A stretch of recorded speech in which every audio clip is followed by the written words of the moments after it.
KGF police ಜಿಲ್ಲೆಯ ಬೆಮ್ಮಲ್ನಗರ ಪೊಲೀಸರು ಗಾಂಜಾ ಮಾರಾಟ ಪ್ರಕರಣಕ್ಕೆ ಸಂಬಂಧಿಸಿದಂತೆ ಓರ್ವ ಆರೋಪಿಯನ್ನು ಬಂಧಿಸಿ ರು 80,000 ಮೌಲ್ಯದ 855 ಗ್ರಾಂ ಗಾಂಜಾವನ್ನು ವಶಪಡಿಸಿಕೊಳ್ಳುವಲ್ಲಿ ಯಶಸ್ವಿಯಾಗಿದ್ದಾರೆ.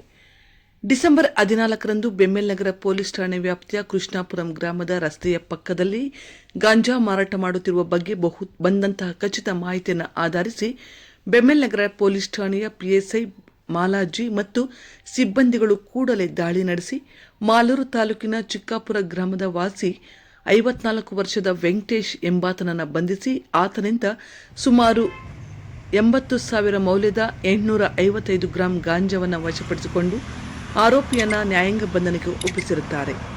ಡಿವೈಎಸ್ಪಿ ವಿ ಲಕ್ಷ್ಮಯ್ಯ ಮತ್ತು ಉರಿಗಾಂ ಸಿಪಿಐ ಮಾರ್ಕೊಂಡಯ್ಯರವರ ಮಾರ್ಗದರ್ಶನದಲ್ಲಿ ಆರೋಪಿಯನ್ನು ಬಂಧಿಸಿ ಗಾಂಜಾವನ್ನು ವಶಪಡಿಸಿಕೊಳ್ಳುವಲ್ಲಿ ಪಿಎಸ್ಐ ಮಾಲಾಜಿ ಮತ್ತು ಸಿಬ್ಬಂದಿಗಳಾದ ಮಹೇಂದ್ರ ಕುಮಾರ್ ವಿ, ವಿಶ್ವನಾಥ್ ದಂಡಿ, ಮಲ್ಲೇಶ್, ಶ್ರೀನಿವಾಸಪ್ಪ ಮತ್ತು ಜೀಪ್ ಚಾಲಕ ಶ್ರೀನಾಥ್ ಕೆವಿ ರವರನ್ನು ಒಳಗೊಂಡ ತಂಡವು ಯಶಸ್ವಿಯಾಗಿದ್ದು ತಂಡವನ್ನು ಪೊಲೀಸ್ ಅಧೀಕ್ಷಕರಾದ ಶಿವಾಂಶು ರಜಪೂತ್ ರವರು ಶ್ಲಾಘಿಸಿದ್ದಾರೆ.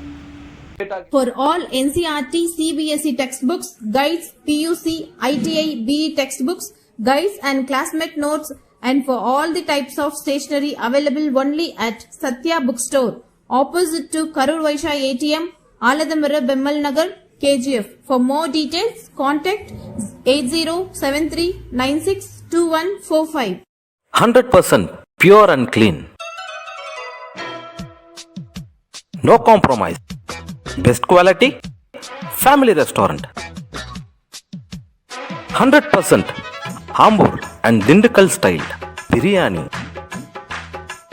100% Venus biryani. Near Government Maternity Hospital, Maharaja Road,